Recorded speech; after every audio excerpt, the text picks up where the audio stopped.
वंदे देव उमापति शिवगुरु वंदे जगत कारणम वंदे पन्नगभूषणम मृगधरम वंदे पशूनां पति वंदे सूर्य शशांक वहिनयनम वंदे मुकुंदम प्रिय वंदे भक्त जनाश्रयं च वरदं वंदे शिवं शंकरं वंदे शिवं शंकरं वंदे शिवं शंकरं।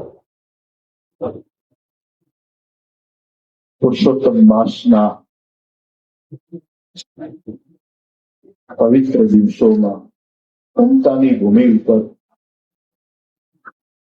યોજાયેલ સંત સમાગમના મંચ પર બિરાજમાન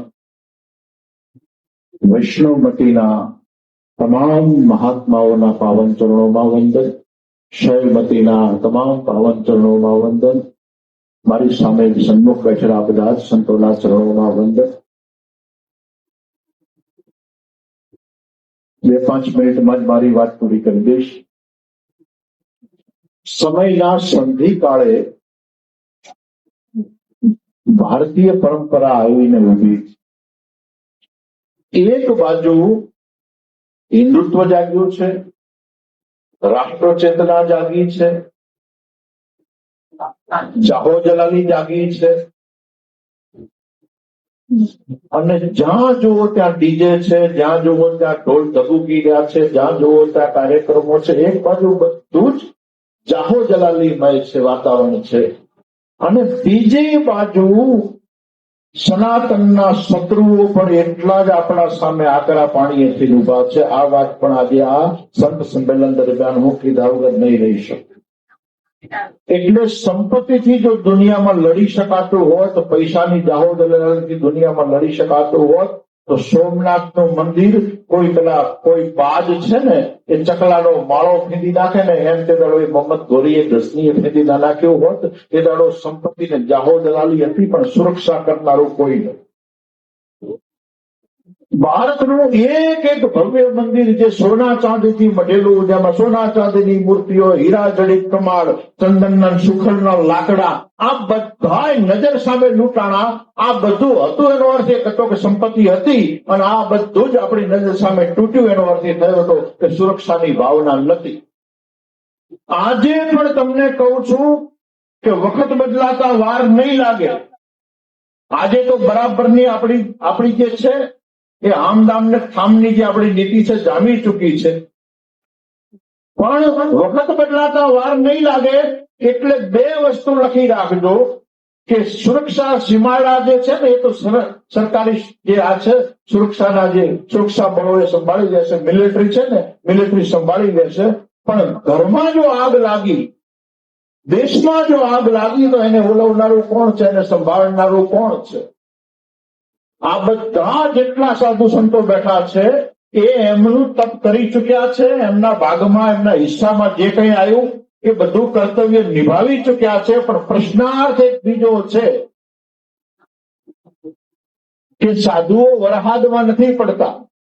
હારો બહુ જોરદાર હેલી જામી ગઈ હોય, વરહાદ પડ્યો અને એમાં સાધુઓ નથી પડતા, કોકનો સંતાન સાધુ થતો હોય છે। એટલે એક વસ્તુ લખી રાખો કે જ્યાં સુધી હિન્દુઓમાં પોતાના ઘરેથી એક દીકરાને સાધુ બનાવવાની ભાવના નહીં જાગે અને સનાતનના માર્ગે જ્યાં સુધી એને પ્રસ્થાન કરવાની જ્યાં સુધી ભાવના નહીં જાગે ત્યાં સુધી લખી રાખવાનું કે આપણી સુરક્ષા આભાસી છે। આજની વાત આવતીકાલ ઉપર નાખી છે।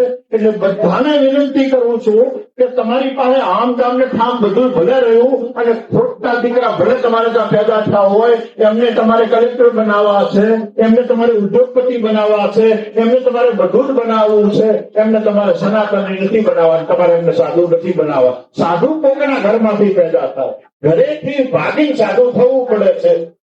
પછી હામૈયા તમારે વાગતા ઢોલે કરો છો, પણ કોઈ દાડો યાદ આવ્યું કે વાગતા ઢોલે જે સાધુઓના હામૈયા કરો છો, વાગતા ઢોલે તમારા ગામમાંથી, તમારા કુળમાંથી, તમારા કુટુંબમાંથી વાગતા ઢોલે કોઈ સાધુને તમે રવાના કર્યો હોય તમારા કુટુંબમાંથી, એવું તમને કોઈ યાદ આવે છે? હામૈયા કરીને ઢોલ તો વગાડો છો। પણ લખી રાખો, માતાઓ બહેનોને બધાને કહું છું કે અત્યાર સુધીમાં સનાતનની કોઈ જો સુરક્ષા કરી હોય ને તો હજી બેઠા છે હમણે કરી છે, કોઈ ઝૂંપડી બાંધીને કરી છે, કોઈ મઠ બાંધીને કરી છે, કોઈ નદી નાળામાં પડ્યા છે, કોઈ ગિરિકંદરાઓમાં પડ્યા છે, પહાડોમાં ભેખડોમાં કરીને પણ એમણે સનાતનનો ડંકો વગાડતા રહ્યા છે, સનાતનને જાગતો રાખ્યો છે, સનાતનની સેવા કરી છે, સનાતનની સુરક્ષા કરી છે.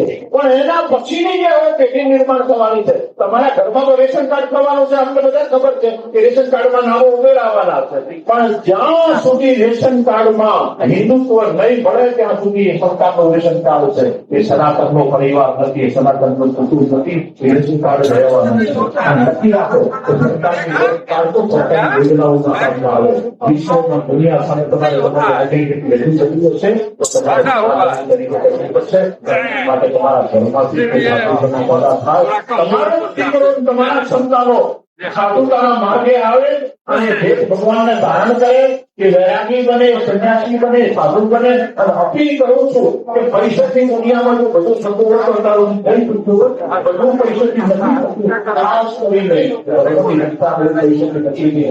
એના માટે બલિદાનની જરૂર છે અને બલિદાન હવે અમે આપી ચૂક્યા છીએ. હવે તમારા બધાની જવાબદારી તો તમારા સંતાનોની માર્ગે વાળો. આશા રાખી છે કે કોઈ આ તો ધન ફેલાવવા જે હશે એ આપણા શિક્ષણ અને એવું એક વ્યક્તિ તમારામાં શીખ થશે.